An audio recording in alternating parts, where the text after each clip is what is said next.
नमस्कार, आप देख रहे हैं न्यूज वन इंडिया। मैं हूं आपके साथ पूजा यादव। पीलीभीत में एक गंधक पोटाश में विस्फोट, धमाके में महिला की मौत, बच्चा गंभीर रूप से घायल। बड़ी खबर है इस वक्त, ये बड़ी खबर आपको बता रहे हैं जहां पर विस्फोट हुआ। इस बीच एक और बड़ी खबर आ रही है, सीधे उस दूसरी बड़ी खबर का फिलहाल हम रुख करेंगे। देखिए, लगातार आपको हर अपडेट भी दे रहे हैं और एक और अपडेट आपको दिया। इस बीच बागपत से खबर है जहां पर आम आदमी पार्टी के राज्यसभा सांसद संजय सिंह का बयान, बिहार एग्जिट पोल के मुताबिक वापस लौट रही मुद्दे की राजनीति। अमेरिका से बिहार तक पहुंची परिवर्तन की बयान। संजय सिंह ने कहा, उत्तर प्रदेश में भी होगा परिवर्तन, बसपा के गुनाह की फाइल दबी है।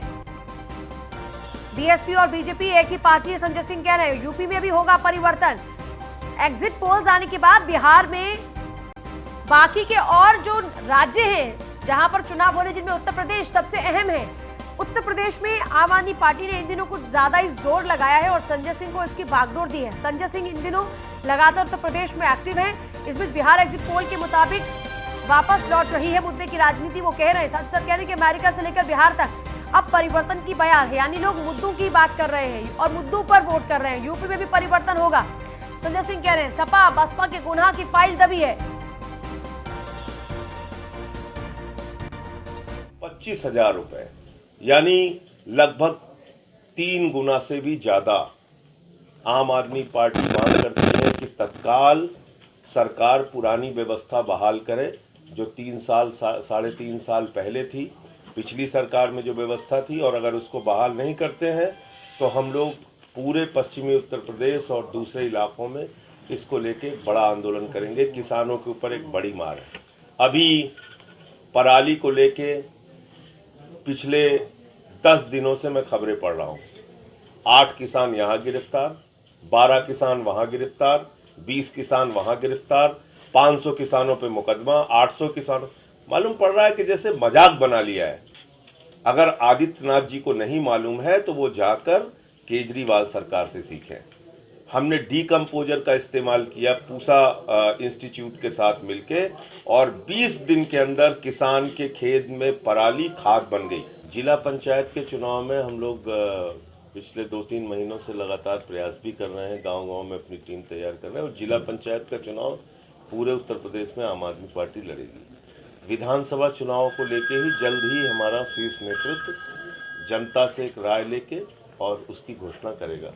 तो मुझे लगता है कि उत्तर प्रदेश में जो हालात हैं उसमें आम आदमी पार्टी जैसी पार्टी की बहुत ज़रूरत है, जो एक मजबूत विपक्ष की भूमिका निभा सके, जो एक अच्छे विकल्प के तौर पे राजनीति, शिक्षा पे, स्वास्थ्य पे, बिजली पे, पानी पे ला सके। तो मुझे लगता है कि इसलिए भी आम आदमी पार्टी की ज़रूरत उत्तर प्रदेश में है। दूर दूर तक किसी गठबंधन के साथ कोई बातचीत नहीं है हमारी। मैंने सुना कि आपकी राजनीति उस पर भारतीय किसान यूनियन के राष्ट्रीय अध्यक्ष नरेश टिकैत से कई बार की वार्ता हो चुकी है। जी, निश्चित रूप से वे आपके साथ आ रहे हैं इन चुनावों में? देखिए, उनसे निश्चित रूप से बातचीत हुई, लेकिन शुद्ध रूप से किसानों के मुद्दे पे बातचीत हुई और उनसे किसी प्रकार की कोई राजनीतिक बातचीत या चुनाव से संबंधी बातचीत बिल्कुल नहीं हुई। आज छोटी छोटी बच्चियों के साथ उत्तर प्रदेश में बलात्कार की घटनाएं हो रही हैं। उत्तर प्रदेश बेटियों के लिए कब्रगाह बन गया है और इसे अगर सरकार में जरा सी भी शर्म है तो नैतिकता के आधार पर उनको अपने पद पर रहने का अधिकार नहीं है।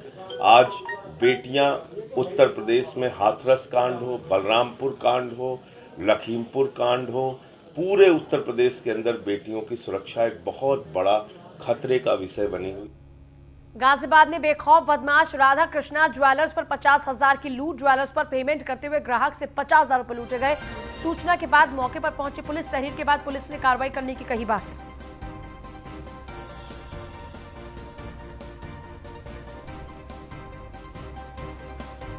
अभिषेक पंडित हैं संवाददाता गाजियाबाद से। अभिषेक, जरा पूरी जानकारी चाहेंगे आपसे। सूचना के बाद फिलहाल मौके पर पुलिस मौजूद है, क्या कुछ जानकारी हासिल हुई अभी तक पुलिस को?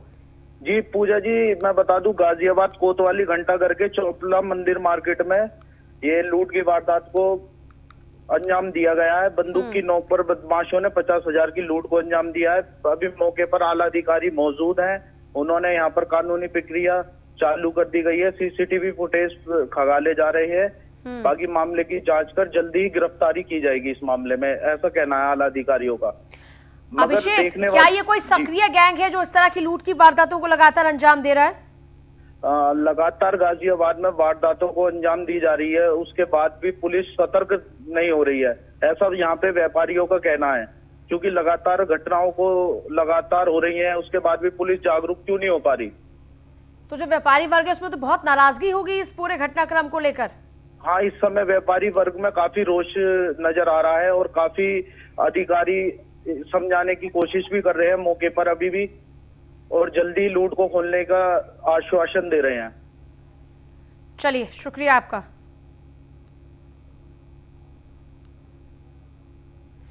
देखिए, तस्वीरें हम आपको दिखा रहे हैं, गाजियाबाद की तस्वीरें हैं जहां पर राधा कृष्णा ज्वेलर्स है ये, और राधा कृष्णा ज्वेलर्स पर आप देखिए कैसे ये 50,000 की लूट हथियारों के दम पर कर रहा है।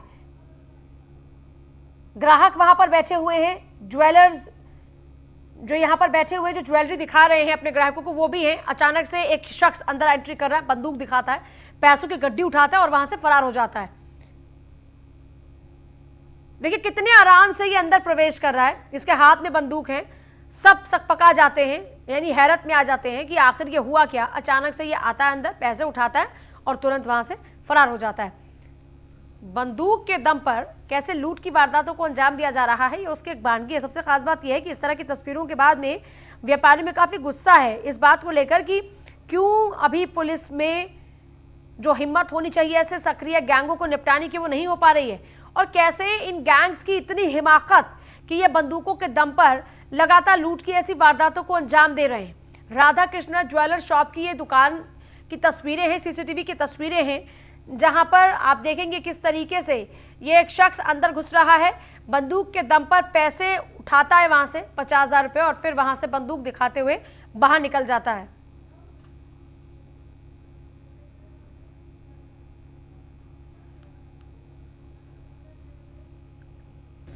खबर लखनऊ से है। सोलर एनर्जी से जुड़े व्यापारियों का प्रदर्शन, यूपी पीसीएल और नेडा में भ्रष्टाचार को लेकर प्रदर्शन हुआ। शक्ति भवन पर पदाधिकारियों ने प्रदर्शन किया। ऊर्जा मंत्री पर पदाधिकारियों ने गंभीर आरोप लगाए हैं। भुगतान न होने पर 16 व्यापारियों की स्थिति अब दयनीय है, जिसके कारण से ये लोग नारेबाजी कर रहे हैं, प्रदर्शन कर रहे हैं, और शक्ति भवन पर ही इन लोगों ने प्रदर्शन किया।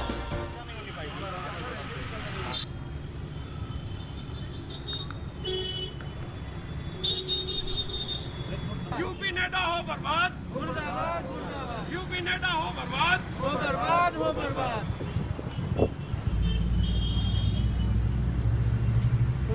नारा वगैरह लगाएंगे। जिंदाबाद, व्यापारी एकता जिंदाबाद, जिंदाबाद जिंदाबाद। ऊर्जा मंत्री पर पदाधिकारियों ने गंभीर आरोप लगाए। शक्ति भवन पर पदाधिकारियों ने नारेबाजी की। भुगतान न होने से 16 व्यापारियों की स्थिति दयनीय है।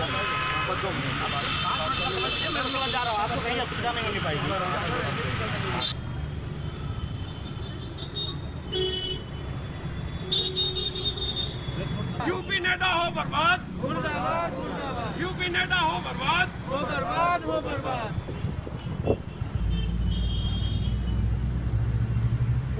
नारा वगैरह लगाएंगे। जिंदाबाद, व्यापारी एकता जिंदाबाद, जिंदाबाद जिंदाबाद। व्यापारी एकता जिंदाबाद, जिंदाबाद जिंदाबाद। ऊर्जा मंत्री मुर्दाबाद, मुर्दाबाद मुर्दाबाद। ऊर्जा मंत्री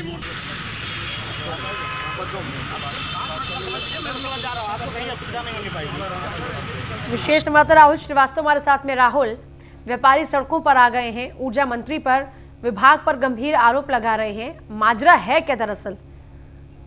देखिए, निश्चित तौर पर जो सोलर एनर्जी से जुड़े व्यापारी हैं, इन्होंने आज शक्ति भवन पर प्रदर्शन किया है, और जिस तरह से यूपी पीसीएल और नेडा में भ्रष्टाचार है, इसको लेकर ये प्रदर्शन कर रहे हैं। इनका साफ साफ कहना है कि लगातार जो मंत्रालय है वो एसोसिएशन के पदाधिकारियों पर उत्पीड़न कर रहा है, लगातार उनको परेशान किया जा रहा है।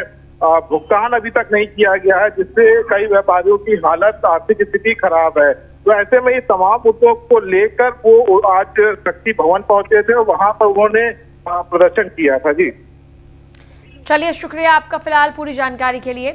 प्रदर्शन शक्ति भवन पर पदाधिकारियों ने प्रदर्शन किया। भुगतान न होने से 16 व्यापारियों की स्थिति दयनीय हो चुकी है, जिसके चलते ये लोग सड़कों पर उतर आए हैं। सोलर एनर्जी से जुड़े व्यापारियों का ये प्रदर्शन भुगतान न होने से नाराज होकर सड़कों पर है।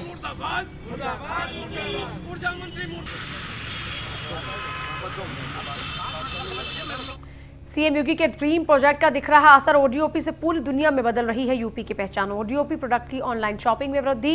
ओडीओपी के 24 करोड़ रुपए के 50,000 उत्पादों की बिक्री हुई। ओडीओपी ने परंपरागत उद्योग को अलग पहचान दी। 28,000 से ज्यादा लोगों को रोजगार के मौके दिए गए हैं इसी ओडीओपी योजना के तहत। ओडीओपी के तहत 24 करोड़ रुपए के 50,000 उत्पादों की बिक्री हुई है। ओडीओपी ने परंपरागत उद्योग को भी पहचान दी है। 22,000 रोजगार इसी ओडीओपी के जरिए पैदा हो पाए हैं। एसके वाजपेयी संवाददाता लखनऊ से हमारे साथ में। एसके, ओडीओपी के जरिए अब जो रिपोर्ट्स आ रही हैं, जो रिजल्ट्स आ रहे हैं, वो अच्छी दिशा की ओर हैं। बिल्कुल निश्चित तौर पर जिस तरीके से हम देखें, लगातार उत्तर प्रदेश सरकार कोशिश कर रही है कि उत्तर प्रदेश में ही जो लोग बाहर से वापस आए हैं, बड़े पैमाने पर जो कामगार मजदूर वापस आए हैं, उनको रोजगार दिया जाए। साथ ही साथ जो उत्तर प्रदेश में जिला स्तर पर अपने अपने उत्पाद हैं, उन उत्पादों को बढ़ावा दिया जाए। उसके लिए ओडीओपी को लगातार प्रमोट कर रही है उत्तर प्रदेश सरकार। तो कहीं ना कहीं उसके रिजल्ट भी अब आने दिखने लगे हैं और लगातार सीएम योगी का जो ड्रीम प्रोजेक्ट है, उसकी भी अपनी एक अलग पहचान विश्व स्तर पर बन रही है। जो पहले भी थी लेकिन बीच में किन्हीं कारणों से ये कम हुई थी, उसको लगातार अब बढ़ावा मिल रहा है। अब तक अगर हम देखें तो 24 करोड़ के करीब 50,000 से ज्यादा ऐसे उत्पाद हैं जो कि ओडीओपी के हैं। विभिन्न अलग अलग जिलों के जुड़े हुए उत्पाद हैं, चाहे वो जूता के उत्पाद हों या शीशे से जुड़े हुए उत्पाद हों या ज्वेलरी के उत्पाद हों। उसके अलावा जो विभिन्न कढ़ाई बुनाई के जो कारीगर हैं, उनके बनाए हुए उत्पाद हों, उनको लगातार बढ़ावा मिल रहा है।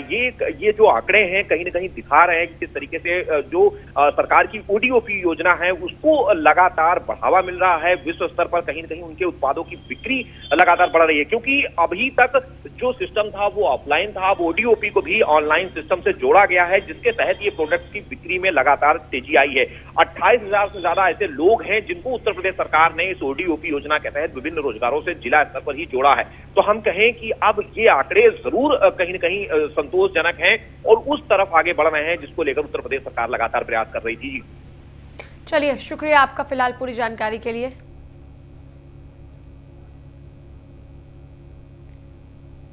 और हाथरस केस से जुड़ी सबसे बड़ी खबर, पीड़िता के गांव पहुंची है सीबीआई की टीम। आरोपी के घर पर पहुंचकर पूछताछ की जा रही है सीबीआई द्वारा। 25 नवंबर को हाईकोर्ट में सीबीआई को अपनी स्टेटस रिपोर्ट सौंपनी है। उससे पहले लगातार जांच पड़ताल का सिलसिला चल रहा है, बरकरार है।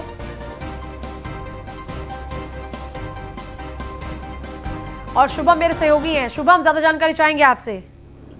बिल्कुल, आप बता दूं कि चंदपा गांव में पीड़िता के परिवार के से आज दोबारा सीबीआई की टीम पहुंची है, क्योंकि सीबीआई को 25 तारीख को हाई कोर्ट में अपनी स्टेटस रिपोर्ट सौंपनी है। जिससे पहले में सीबीआई की टीम आज पुणे परिवार से मुलाकात की है और फिर पूछताछ कर रही है। तो कहीं ना कहीं क्योंकि 25 तारीख को लेकर जो हाई कोर्ट ने सीबीआई से कहा है कि जितनी भी स्टेटस रिपोर्ट है जल्द शामिल करे, तो उसको लेकर मैं अपनी जांच रिपोर्ट में तेजी ला दी है। और कहीं ना कहीं अगर हम कहें तो तेजी बिल्कुल सही है और सीबीआई लगातार अपने काम में तेजी ला रही है और आए दिन जो कार्रवाई कर रही है। पीड़िता के गांव में पहुंची है, लगातार कैंपिंग कर रही है, लोगों से पूछताछ कर रही है। खेत पे भी घटना स्थल था, वहां पर भी जाकर तीसरी बार क्रिएटिव केस किया गया था, तो आज फिर पूछताछ की गई है। तो कहीं ना कहीं सीबीआई अपनी काम में लगी हुई है। जी, बहुत शुक्रिया आपका।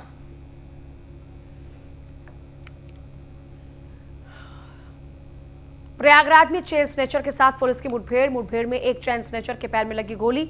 2 चेन स्नेचर नायाब और सलीम को पुलिस ने गिरफ्तार कर लिया। मौके से पल्सर बाइक और 2 देशी तमंचा और कारतूस भी बरामद हुआ है। बीते एक हफ्ते में चेन स्नेचिंग की कई वारदातों में ये लोग शामिल थे। खुलदाबाद थाना क्षेत्र में डीएसए ग्राउंड पुल के नीचे मुठभेड़ हुई है पुलिस की इन चेन स्नेचर्स के साथ में।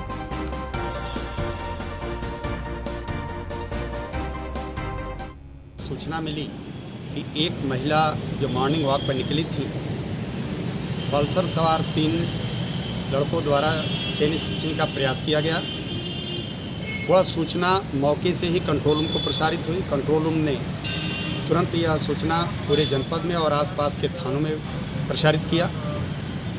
वो मोटरसाइकिल सवार लड़के जिसमें सबसे पीछे बैठने वाला पीले रंग का शर्ट पहना था, यही मैसेज हुआ था। एनवाई रोड पर देखा गया। सामने से धूमनगंज क्षेत्र से हमारी क्राइम ब्रांच की टीम प्रभारी श्री ब्रजेश सिंह के साथ आ रहे थे लोग। उनको देख करके ये लड़के तुरंत डीएसए वाले पुल पर, जो सामने पुल है आप देख रहे होंगे, इस पर ये चढ़ गए। हमारे प्रभारी खुलदाबाद विनीत सिंह रेलवे स्टेशन के पास थे। सूचना पाकर वो भी दौड़े हैं।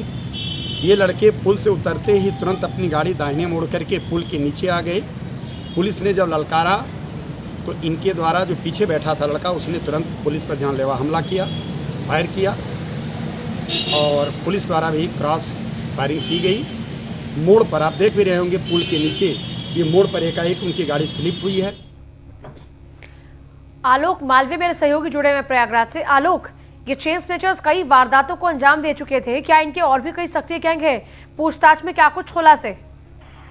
जी पूजा, देखिए जिस तरह से प्रयागराज में लगातार चेन स्नैचिंग की घटनाएं हो रही थी, उसको लेकर पुलिस एक्टिव हुई है और पुलिस एक्टिव होने के बाद अभी 2 दिन पहले नैनी इलाके में मुठभेड़ में एक चेन स्नैचर को पकड़ा है, जबकि उसके 2 साथियों की गिरफ्तारी जल्द से जल्द करने का पुलिस दावा कर रही है।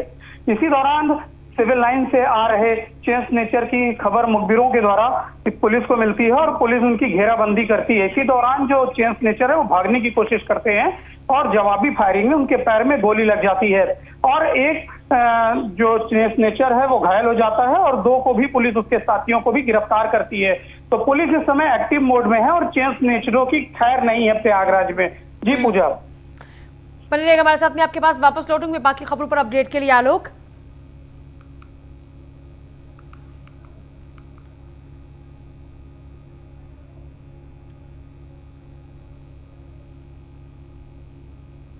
प्रयागराज में यातायात माह को लेकर सिविल लाइंस के सुभाष चौराहे पर एसपी ट्रैफिक के नेतृत्व में विशेष चेकिंग अभियान चला गया। इस दौरान बगैर हेलमेट पहने लोगों के चालान काटे गए और पुलिस ने निःशुल्क हेलमेट भी दिया। आपको बता दें कि सुरक्षा के लिए पुलिस 2 पहिया वाहन चालकों को हेलमेट लगाने के लिए लगातार प्रोत्साहित करती आ रही है। विशेष रूप से इसमें जो महिलाएं हैं या सीनियर सिटीजन्स हैं, उनको हम लोग हेलमेट का वितरण कर रहे हैं कि वो सुरक्षित अपने घर पर पहुँच सकें। और इसके साथ साथ हम लोग पैम्पलेट्स का वितरण लगातार कर रहे हैं, लोगों को अवेयर कर रहे हैं। आप यहाँ सुनाई दे रहा होगा आपको, यहाँ लगातार अनाउंसमेंट भी हो रहा है कि लोग कैसे यातायात नियमों का पालन करें, कैसे उनकी अपने जीवन की सुरक्षा बनाए रखें और अपने घर शाम को वो सुरक्षित बच्चों। आलोक मालवीय लगातार बने हैं। आलोक, अभी जो नियम है उनके लोगों को अवेयर किया जा रहा है, लेकिन अवेयर करने के साथ साथ कार्रवाई भी की जा रही है। जी बिल्कुल, देखिए भय बिनु होए न प्रीत। अगर किसी भी नियम को लागू कराना है तो उसके लिए नियम के साथ साथ कानून भी बनाना पड़ेगा और उसको सख्ती से लागू करवाना पड़ेगा। और इसी कानून को सख्ती से लागू कराने के लिए भारतीय जनता पार्टी जानी जाती है। प्रदेश में जब से मुख्यमंत्री योगी आदित्यनाथ की सरकार आई है, तब से कानून को कड़ाई से पालन करवाया जा रहा है और उसी क्रम में जो यातायात माह है उसे मनाया जा रहा है प्रयागराज में। और इसके तहत 1 नवंबर से 1 दिसंबर तक प्रत्येक चौराहे पर लगातार चेकिंग की जा रही है।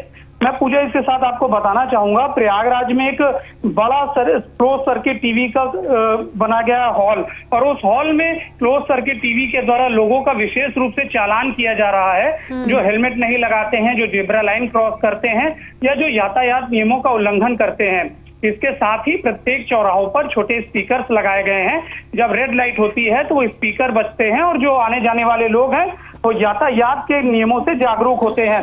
तो इस तरह से हर तरह से जो यातायात में लोग निकलते हैं उनको जानकारी उपलब्ध कराई जा रही है और उसके साथ साथ उनका चालान भी काटा जा रहा है।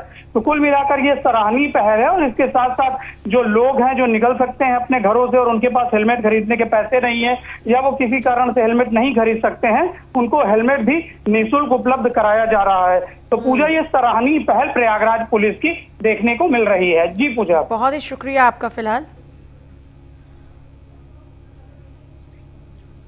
और फिलहाल ले रहे हैं इजाजत, नमस्कार।